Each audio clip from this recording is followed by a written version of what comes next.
వారి ప్రయాసము వ్యర్థమే. యెహోవా పట్టణమును కాపాడని యెడల దానిని కావలి కాయువారు మేలుకొని ఉండుట వ్యర్థమే. హల్లెలూయా. మరి నీ కుటుంబం కోసము, నీ జీవితము కోసము, నీ యొక్క ఆత్మీయ జీవితము కోసము మరి దేవుణ్ణి అడుగుతున్నావా? ప్రభువా, నీ కంచె నా చుట్టూ వెయ్యి, నీ అగ్ని కంచె నాకు ప్రాకారములుగా ఉంచు అని మనం అడుగుతుంటున్నామా? ప్రభువా, ఇది నీ చిత్తమా కాదా, నేను ఈ పని చేయబోతా ఉంటున్నాను అని అనగలుగుతున్నామా? ఇది గుడారం అండి, దేవుని యొక్క గుడారం, ఇది దేవుని యొక్క ఆలయము, మన యొక్క శరీరము. హల్లెలూయా. చూడండి ఒకసారి, ఇటు నా వైపు చూస్తారా ఒకసారి? ఈ మన శరీరము దేవుని యొక్క ఆలయము, దేవుని యొక్క ఇల్లు.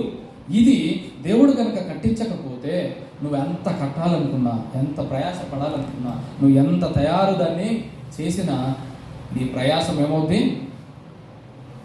వ్యర్థమవుతుంది. నీ కుటుంబము నువ్వు కట్టుకోవాలి అంటే, నీ కుటుంబము దేవుని యొక్క బంధం మీద కట్టుకోవాలి అని అంటే, దేవుని వాక్యం మీద కట్టుకోవాలి అంటే, నువ్వు దేవునికి లోబడకుండా, దేవుని ఇష్టానికి లోబడకుండా, నీ చిత్తానికి, నీ ఇష్టానికి నువ్వు చేసుకుంటూ పోతే దాన్ని దేవుడు కట్టగలిచాడా? కట్టడండి. ఆ కుటుంబము నిలబడదు. ఆ కుటుంబంలో సమాధానము, ప్రేమ, ఐక్యత వర్ధిల్లదు. దాన్ని ఎవరు కట్టాలంట? దేవుడు కట్టాలి. నీ జీవితము, నా జీవితము, కుటుంబ జీవితము, బెడల జీవితము అంతా దేవునికి సరెండర్ అయిపోవాలి.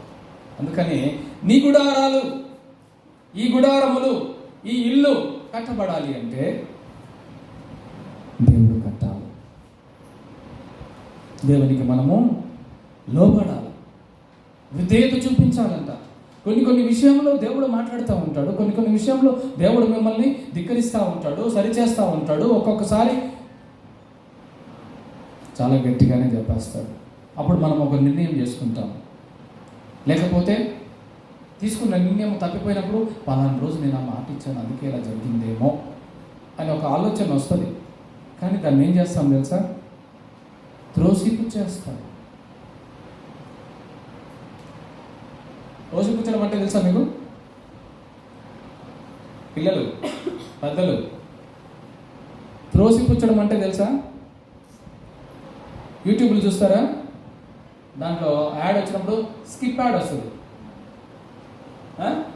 స్కిప్ టక్క కొడతారు, స్కిప్